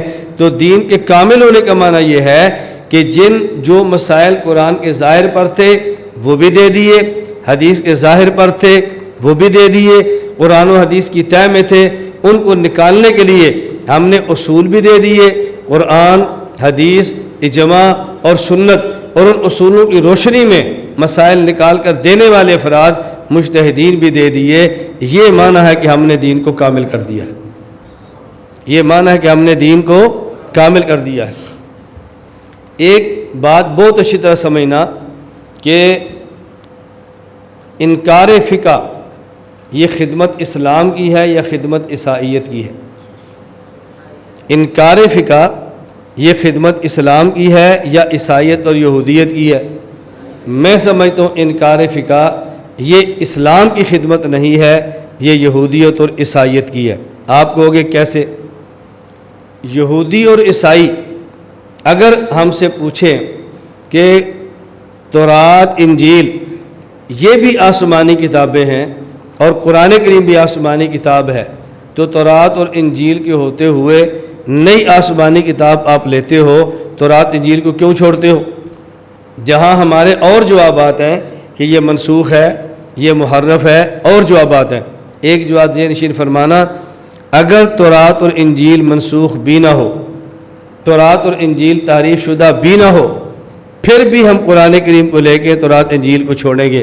وجہ بھئی کتاب بھی آسمانی ہے اور تحریف شدہ بھی نہیں ہے اور منسوخ بھی نہیں ہے، تو پھر آپ کیوں نہیں اس کو لیتے؟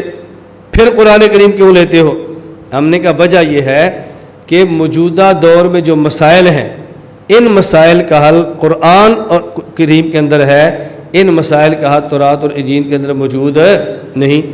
تو جب تورات انجیل ہمارے دور کے مسائل کو بتانے کے لیے فی زمانہ ناقص شمار ہوگی تو ہمیں یہ کافی نہیں ہے، ہمیں قرآن چاہیے جو کامل ہے اور ہمارے سارے مسائل کے لیے کافی اور وافی ہے۔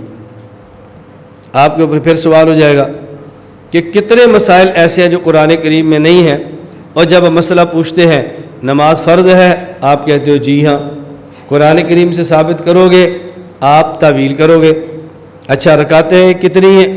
جی فجر کی 4 رکعتیں ہیں، قرآن سے ثابت کرو گے، نہیں جی وہ تو حدیث میں ہے۔ تو کتنے مسائل ایسے ہیں جو قرآن کریم میں نہیں ہے، آپ کہتے ہیں حدیث میں ہے، تو پھر قرآن کامل کیسے ہوا؟ ہم کہیں گے کہ ایک ہے قرآن کا متن اور ایک ہے قرآن کی شرح۔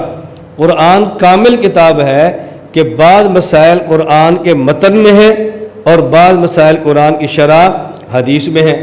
تورات اور انجیل کو اگر ہم کامل مان لیں کہ نہیں جی کچھ مسائل اس میں ہے اور کچھ اس کی شرح میں ہے، حضرت موسیٰ اور حضرت عیسیٰ کی جو احادیثیں بتا دو تو وہاں تورات انجیل کا متن موجود ہے، لیکن ان کی شرح احادیث موسیٰ، احادیث عیسیٰ علیہ السلام موجود نہیں، اور قرآن کا متن بھی موجود ہے اور اس کی شرح احادیث رسول صلی اللہ علیہ وسلم بھی موجود ہے۔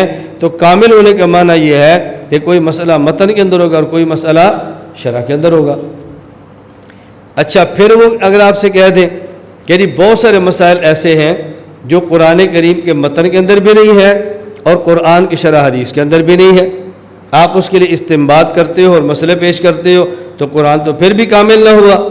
ہم ان کا جواب پھر یہ دیتے ہیں کہ قرآن کریم کا جو متن ہے کلام اللہ اور اس کی جو شرح ہے حدیث رسول اللہ صلی اللہ علیہ وسلم، اس میں ہمیں ایسے اصول دے دیے گئے ہیں کہ جن اصولوں سے مسئلے نکلتے جائیں گے اور امت عمل کرتی جائے گی۔ پہلا اصل ہے قرآن کریم، اتبعوا ما انزل الیکم من ربکم۔ دوسرا اصل ہے سنت، قل ان کنتم تحبون اللہ فاتبعونی۔ اور تیسرا اصل ہے اجماع سنت، ومن یشاقق الرسول من بعد ما تبین له الہدی ویتبع غیر سبیل المؤمنین۔ اور چوتھا اصل ہے قیاس شرعی، واتبع سبیل من اناب الی۔ اسی طرح حدیث پاک میں یہ 4 اصل موجود ہیں۔ حضرت معاذ نے فرمایا اقضی بکتاب اللہ فإن لم تجد، فرمایا اقضی بسنت رسول اللہ فإن لم تجد اجتہد برأیی۔ اور اجماع پر حدیث موجود ہے ان اللہ لا یجمع امت محمد علی الضلالہ۔ ہم کہتے ہیں قرآن کے متن کلام اللہ نے اور قرآن کی شرح حدیث پاک نے ہمیں وہ 4 اصول دیے ہیں کہ جن سے ہم مسئلہ نکالتے جائیں گے اور قرآن کامل رہے گا، قرآن ناقص نہیں ہے، تو تورات انجیل کی شرح حدیث موسیٰ حدیث عیسیٰ بھی نہیں ہے، اور تورات میں ایسے اصول بھی نہیں ہیں کہ جن اصولوں کی روشنی میں قیامت تک آنے والے تمام مسائل کا حل نکال لیا جائے۔ تو یہ ہے قرآن اور کے کامل ہونے کا معنی۔ اب اگر کوئی بندہ آپ سے سوال کرے، توجہ رکھنا، ایسی کتاب کا نام بتاؤ کہ جس کتاب میں وہ مسائل ہوں جو قرآن کریم کلام اللہ کے متن میں ہیں، اور ایسے مسائل ہوں جو قرآن کی شرح حدیث رسول میں، اور ایسی کتاب دکھاؤ کہ جس کے اندر وہ مسائل بھی ہیں کہ جو قرآن کے باطن میں، حدیث کی باطن میں ہیں، اور اصولوں سے مجتہدین نے نکال کے امت کو دیے ہیں۔ تو ایسی کتاب کون سی ہے کہ جس کے سارے مسائل ہم پیش کریں گے تو قرآن کا کامل ہونا معلوم ہوگا؟ کیا اس کتاب کا نام حدیث کی کتاب ہے؟ کوئی حدیث کی کتاب ایسی ہے؟ بولو، کوئی ہے ایسی کتاب؟ کون سی ہے؟ فقہ کی ہے۔ ایک فقہ ایسی بنتی ہے کہ جس میں سارے مسائل موجود ہیں جو قرآن کریم سے بھی ثابت ہیں، جو حدیث سے بھی ثابت ہیں، اجماع سے بھی ثابت ہیں، اور قیاس شرعی سے بھی ثابت ہیں۔ اب بتاؤ، اگر کوئی بندہ آپ سے پوچھے کہ قرآن کامل کتاب ہے، اس کی عملی صورت بتاؤ، عملی تصویر بتاؤ، تو آپ جواب میں کیا بتائیں گے؟ بولو، فقہ۔ اور جب فقہ کا انکار کر دیں کہ قرآن کے کامل ہونے کی آپ صورت بتاؤ، کیسے بتاؤ گے؟ تو فقہ کا انکار یہ عیسائیت کی خدمت ہے، اور فقہ کا اقرار یہ قرآن کریم اور اسلام کی خدمت ہے۔ میں اس لیے گزارش کرتا ہوں کہ منکرین فقہ یہ دین کی خدمت نہیں کرتے، یہ عیسائیت کے ایجنٹ بن کے یورپ کی خدمت کر رہے ہیں۔ میری گزارش سمجھ آ گئی ہے؟ اب یہ بات آپ پر تو کھلے نا، یہ مسئلہ آپ کو تو سمجھ آئے، پھر آپ کسی اور کو سمجھائیں گے، اور جب خود ہی سمجھ نہیں آئے گا تو کسی اور کو سمجھائیں گے کیسے کہ فقہ اہم کتنی ہے؟ اب اس پوری گفتگو کے تناظر میں اب وہ سمجھو جو میں نے آپ کی خدمت میں عرض کی تھی بات، کہ اگر کوئی پوچھے فقہ کی تعریف کیا ہے تو آپ نے جواب کیا دینا ہے؟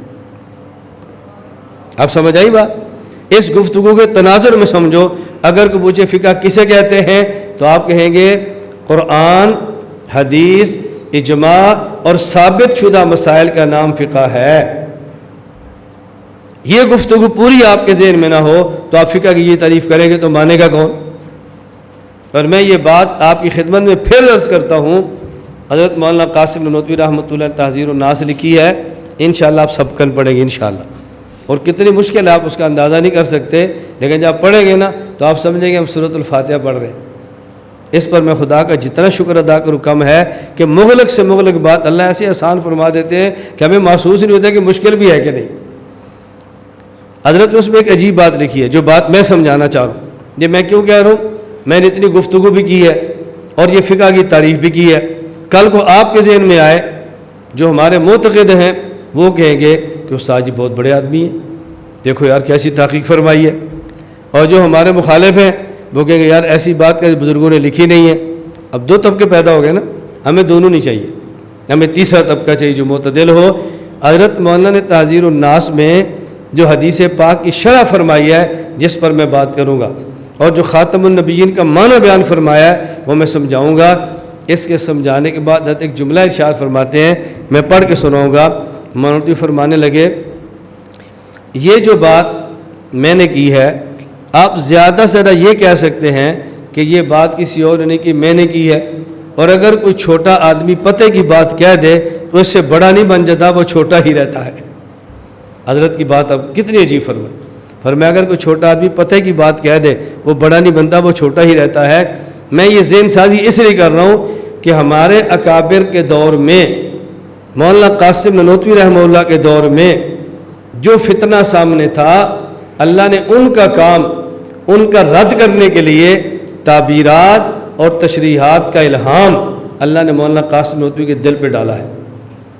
اور جس دور میں جب کوئی فتنہ ہوتا ہے اس فتنے کو سمجھانے کے لیے حقیقت کی تعبیرات اللہ کسی نہ کسی فرد کے دل میں ڈالتے ہیں، اور ان تعبیرات سے حق کا دفاع ہوتا ہے اور باطل کی تردید ہوتی ہے۔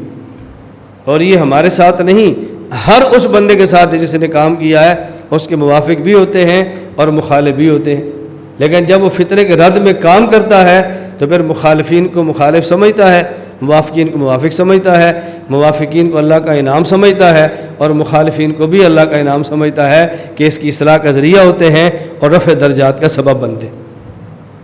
یہ آدمی پر چیزیں کھل جائے نا، مجھے اب کئی دنوں سے مسلسل بخار، مسلسل نزلہ، مسلسل تکلیف تھی۔ آپ یقین فرمائیں میں کبھی بھی اسے پریشان نہیں ہوا، آپ نے دیکھا میں کبھی ٹس سے مس نہیں ہوا۔ ہمارے اساتذہ بیٹھے ہوتے ہیں تو میں نے کہتا ہوں دیکھو اللہ کا کتنا انعام ہے، اللہ نے بیماری دے کے ہمیں اپنی اوقات سمجھا دی ہے۔ اب بتاؤ یہ بیماری نہ ہوتی تو اوقات کیسے سمجھ آتی؟ بندہ ہر وقت صحت مند ہو، ہر وقت دوڑتا بھاگتا رہے، اس کے تو فرعون بننے کا خدشہ ہوتا ہے۔ تو اللہ جب بیماری سے اوقات سمجھا دے، یہ خدا کی نعمت ہے یا خدا کی طرف سے کوئی عذاب ہے؟ کتنی اللہ کی نعمت، کتنا خدا کا کرم ہے۔ یہ ان باتوں کا آپ یوں استحضار رکھتے رہیں گے نا تو پھر نعمت پر شکرانہ ہوگا، اور تھوڑی سی تکلیف ہوگی تو رجوع اللہ ہوگا۔ بس اوقات اللہ چھوٹی چھوٹی تکلیفیں دے کے رجوع اللہ کی توفیق عطا فرماتے ہیں۔ بس اللہ ہمیں رجوع کی توفیق عطا فرما دے۔ میں نے یہ ایک اس کا جواب جو تفصیل سے تھا وہ دے دی ہے۔ دوسرا شبہ کہتے ہیں تم تقلید کرتے ہو اور پورے قرآن کریم میں کہیں بھی تقلید کا لفظ نہیں ہے۔ اگر تقلید کرنا جائز ہوتا تو قرآن کریم میں تقلید کا لفظ تو ہوتا۔ بالکل اسی طرح ایک سوال یہ مجھ سے غیر مقلد نے کیا کہ آپ قرآن کریم سے تقلید کا لفظ دکھا دو ہم مقلد بن جائیں گے۔ میں نے کہا جو سوال آپ نے مجھ سے کیا ہے، اگر یہی سوال کو آپ سے مشرک کر دے کہ پورے قرآن سے توحید کا لفظ دکھا دو ہم شرک چھوڑ کے توحیدی بن جائیں گے، تو آپ دکھا سکتے ہیں؟ مجھے کہتا ہے نہیں۔ تو میں نے کہا کیوں کہتے ہمارا توحیدی بھائی ہے، کیوں کہتے جامع مسجد توحید ہے جب توحید کا لفظ ہی قرآن میں نہیں ہے؟ تو کیا کہتا ہے؟ کہتا ہے جی قرآن کریم میں توحید کا لفظ تو نہیں ہے لیکن توحید کا معنی ہے ایاک نعبد و ایاک نستعین، تجھ ہی سے مدد مانگتے ہیں۔ دیکھو توحید ہے، تیری ہی عبادت کرتے ہیں، توحید ہے۔ میں نے کیسے اگلی آیت پڑھ لیتے اہدنا الصراط المستقیم صراط الذین انعمت علیہم میں تقلید کا لفظ نہیں لیکن تقلید کا معنی موجود ہے۔ اللہ نے جہاں توحید کا معنی بتایا اس کے ساتھ ہی تقلید کا معنی بتا دیا کہ توحید بھی لینی ہے اور تقلید بھی رکھنی ہے۔ موحد بن کے غیر مقلد نہ بننا۔ اللہ کو وہی موحد پسند ہے جو مقلد بھی ہو۔ تو تقلید کا لفظ نہیں ہے، تقلید کا معنی تو ہے نا۔ تقلید تو اصطلاحی چیز ہے، اور جب فنون ایجاد ہوتے ہیں پھر اصطلاحات بھی مرتب ہو جاتی ہیں۔ شبہ نمبر 3 کہتے ہیں تم اپنے اکابر کی تقلید کرتے ہو اور قرآن کریم نے اکابرین کی تقلید کرنے سے منع کیا ہے۔ قرآن کریم میں ہے وَإِذَا قِيلَ لَهُمُ اتَّبِعُوا مَا أَنزَلَ اللَّهُ قَالُوا بَلْ نَتَّبِعُ مَا أَلْفَيْنَا عَلَيْهِ آبَاءَنَا۔ مشرکین سے کہا گیا قرآن پر توجہ دو، قرآن پر۔ تو مشرک کہتے نہیں ہم اپنے باپ دادا کی بات مانیں گے، اور ہم بھی تمہیں کہتے ہیں قرآن پر توجہ دو، حدیث پر۔ تم کہتے ہو نہیں ہم تو اپنے امام کی بات مانیں گے۔ جو مشرکین مکہ کا کام تھا وہی تمہارا کام ہے، اور جب قیامت کا دن ہوگا تو یہی کہیں گے ربنا انا اطعنا سادتنا وکبراءنا فاضلونا السبیل۔ اللہ ہم نے ان اکابر کو مانا تھا تو انہوں نے ہی ہمیں ذلیل کیا تھا، ان نے گمراہ کیا تھا۔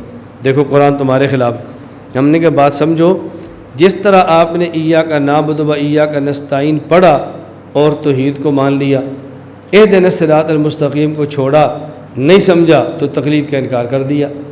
اسی طرح آپ نے آدھی آیت کو مانا تو ابا کا انکار کر دیا، آدھی آیت کو پڑھا تو ابا کا انکار کر دیا۔ اگر اگلی آدھی آیت بھی پڑھ لیتے تو پھر ابا کا انکار نہ کرتے بلکہ اقرار بھی کر لیتے، اور سمجھ آ جاتی کن ابا کا انکار ہے اور کن کا اقرار ہے۔ آگے کیا ہے؟ وَإِذَا قِيلَ لَهُمُ اتَّبِعُوا مَا أَنزَلَ اللَّهُ، جب کہا جائے اللہ کی بات مانو، وہ کہتے ہیں بَلْ نَتَّبِعُ مَا أَلْفَيْنَا عَلَيْهِ آبَاءَنَا، ہم تو باپ دادا کی بات مانیں گے۔ اللہ رب العزت نے فرمایا اَوَلَوْ كَانَ آبَاؤُهُمْ لَا يَعْقِلُونَ شَيْئًا وَلَا يَهْتَدُونَ۔ دیکھو اگر باپ دادا کم علم بھی ہو، کم عقل بھی ہو اور گمراہ بھی ہو تو پھر بھی بات مانو گے۔ معلوم ہوا اگر باپ دادا جاہل ہو اس کی اطاعت نہیں ہوتی، صاحب علم ہو تو اس کی اطاعت ہوتی ہے۔ اگر باپ دادا گمراہ ہو تو اس کی اطاعت نہیں ہوتی، اور اگر ہدایت یافتہ ہو تو اس کی اطاعت ہوتی ہے۔ اور جس ابو جی کی ہم تقلید کرتے ہیں امام اعظم ابو حنیفہ رحمۃ اللہ علیہ، یہ اتنا بڑا ہدایت یافتہ ہے کہ آج بھی مسجد نبی میں جہاں صحابہ کے نام لکھے ہیں نا وہاں ہمارے ابو حنیفہ کا نام لکھا ہوا ہے، اور مدینہ منورہ مسجد نبی میں گمراہوں کے نام نہیں لکھے جاتے، ہدایت یافتہ کے نام لکھے جاتے۔ اور یہ آیت ہمیں نہ سناؤ، مدینہ والوں کو سناؤ کہ جن یہ ابو حنیفہ اس کی تقلید کرتے لوگ گمراہ ہوتے ہیں اور تم نے ان کا نام وہاں لکھا ہوا ہے۔ میں اکثر کہتا ہوں اللہ آپ سب کو عمرے پر لے جائے، اللہ آپ کی برکت سے مجھے بھی لے جائے۔ آپ جائیں تو وہاں جا کر دیکھنا کہ امام صاحب کا نام لکھا ہوا کہ نہیں۔ میں آپ جاتا ہوں پتہ چل جائے میں مدینہ منورہ آیا ہوں تو اکثر ساتھی، یہ پتہ ہے بیٹھے ہوئے میرے عینی گواہ ان چیزوں کی، اکثر ساتھی جب آئیں گے نا اسی جگہ مجھے تلاش کر، مولانا صاحب کدھر ہیں؟ میں نے کہا فلاں جگہ پر ہوں۔ کہتے ہم تو ستون پڑھتے جہاں نعمان بن ثابت لکھا ہے، ہمارا خیال تھا آپ وہیں بیٹھے ہوئے ہوں گے۔ اس کی وجہ سے الحمدللہ ایک دنیا حنفیت کے سامنے پیغام آیا ہے کہ دیکھو امام صاحب کا نام کہاں لکھا ہو۔ اللہ آپ کو بھی دکھائے، آپ دیکھیں مسجد نبی ہے قبلے کی طرف، آپ مسجد نبی ہے قبلے کی طرف منہ کریں اور سین میں کھڑے ہو جائیں، پھر لکھے اللہ، نیچے لکھا ہے محمد صلی اللہ علیہ وسلم۔ پھر آپ جب قبلے کی طرف کھڑے ہوں گے نا تو آپ کے دائیں طرف ابو بکر، ادھر لکھے عمر، پھر عثمان، پھر علی، اب دیکھو جا کے ذرا عباس، حسن، ابو ہریرہ، حسین، اور پھر پیچھے جاؤ تو ایک چھتری اور دوسری چھتری جو کھلتی ہے اور بند ہوتی ہے، پہلا ستون نعمان بن ثابت، اور نعمان بن ثابت رحمۃ اللہ علیہ نہیں رضی اللہ عنہ، رحمۃ اللہ علیہ نہیں رضی اللہ عنہ۔ اگر یہ شخص ہدایت یافتہ نہ ہوتا تو ان کے نام مسجد نبوی میں لکھے ہوئے نہ ہوتے۔ تو میری گزارش سمجھ آ رہی ہے؟ اسی طرح پھر ہم سمجھانے کے لیے میں آپ کو دو طرز دے رہا ہوں پورے سبق میں، اللہ کرے آپ کو میرا طرز سمجھ آئے۔ ایک طرز دیتا ہوں آپ نے درسگاہ میں طلباء کو کیسے سمجھانا ہے، اور ایک طرز دیتا ہوں یہی بات آپ نے عوام کو کیسے سمجھانی ہے۔ یہ جو میں نے ابھی دلیل سمجھائی ہے نا، یہ عوام کو سمجھانے والی ہے۔ طلباء کو تقلید کی دو قسمیں ہیں، ایک تقلید محمود اور ایک تقلید مذموم، یہ درسگاہی بیان ہے نا۔ قرآن کریم کو اور حدیث پاک کو سمجھنے کے لیے آباء و اجداد کی بات ماننا یہ تقلید محمود ہے، اور قرآن و حدیث کے مقابلے میں آباء و اجداد کی بات ماننا یہ تقلید مذموم ہے۔ ہم تقلید محمود کے قائل ہیں اور تقلید مذموم کے ہم منکر ہیں۔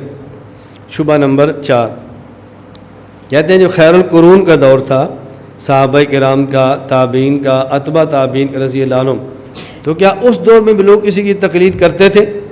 صحابہ کے دور میں؟ ہم نے کہا بالکل، صحابہ کرام کے دور میں بھی تقلید ہوتی تھی۔ مکہ مکرمہ میں تقلید ہوتی عبداللہ بن عباس رضی اللہ عنہما کی، مدینہ منورہ میں تقلید ہوتی زید بن ثابت رضی اللہ عنہ کی، بصرہ میں تقلید ہوتی انس بن مالک رضی اللہ عنہ کی، کوفہ میں تقلید ہوتی عبداللہ بن مسعود رضی اللہ عنہ کی، اور یمن میں تقلید معاذ بن جبل رضی اللہ تعالیٰ عنہ کی۔ تقلید تو صحابہ کے دور میں بھی ہوتی تھی، اور ہر شہر میں ایک مجتہد فقیہ موجود تھا، صحابی لوگ اس کی تقلید کرتے تھے۔ علام الواقعین میں ابن قیم نے لکھا ہے صحابہ میں سے 130 مجتہد تھے اور باقی ان سے مسئلے پوچھ کے عمل کرتے تھے۔ میں نے شہروں کے نام بتائے ہیں، فلاں فلاں شہر میں فلاں فلاں صحابی تقلید ہوتی تھی، تو یہ تقلید آج کی بات نہیں ہے، یہ صحابہ کرام رضی اللہ عنہم اجمعین کے دور کی بات ہے، یہ پرانی بات ہے، کوئی نئی بات نہیں ہے۔ اس لیے ہم پرانی بات لے کر چل رہے ہیں، نئی باتیں لے کر نہیں چل رہے۔ اللہ تعالی ہم سب کو یہ بات سمجھنے کی توفیق عطا فرمائے۔ لا الہ الا اللہ، لا الہ الا اللہ، لا الہ الا اللہ، ما لنا رب سوا۔ لا الہ الا اللہ، لا الہ